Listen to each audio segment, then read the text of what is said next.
ఈ వాక్యాన్ని వీక్షిస్తున్న సహోదరి సహోదరులందరికీ క్రీస్తు పేరట వందనములు. ఈరోజు వాక్యం ద్వారా దేవుడు మనతో చెబుతున్న మాట, వారు కోరినది ఆయన వారికి ఇచ్చెను, అయినను వారి ప్రాణములకు ఆయన క్షీణత కలుగజేసెను. కీర్తన గ్రంథము 106:15. కష్టకాలం అంటే ఏంటి? ఏది కలిసిరాని కాలం అనొచ్చు. మనం ఎంత ప్రయత్నించినా మనం అనుకున్నవి జరిగించలేకపోవడం, అప్పుడే వ్యాధులు వస్తాయి, అప్పుడే బాధలు వస్తాయి, అప్పుడే నిందలు అవమానాలు. ఇక ఆత్మ సంబంధమైన కష్టకాలం అయితే ఎప్పుడు తీరుతుందో చెప్పలేము. అయితే నువ్వైనా పరిపూర్ణంగా మార్చబడాలి, లేదా నిన్ను బట్టి దేవుని ఎడలని వైఖరిని బట్టి ఆయన సాటిస్ఫై అవ్వాలి. అయితే ఎలాంటి కష్టం వచ్చినా దేవునికి మొరపెడితే ఆయన నిన్ను ఆపదల నుండి విడిపించేవాడై ఉన్నాడు.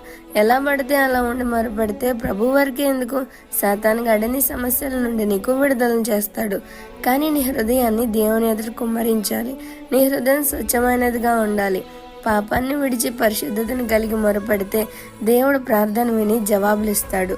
ఈ చిన్న సువార్త పరిచర్యలో మీ సహోదరులు. God bless you. ఆమెన్.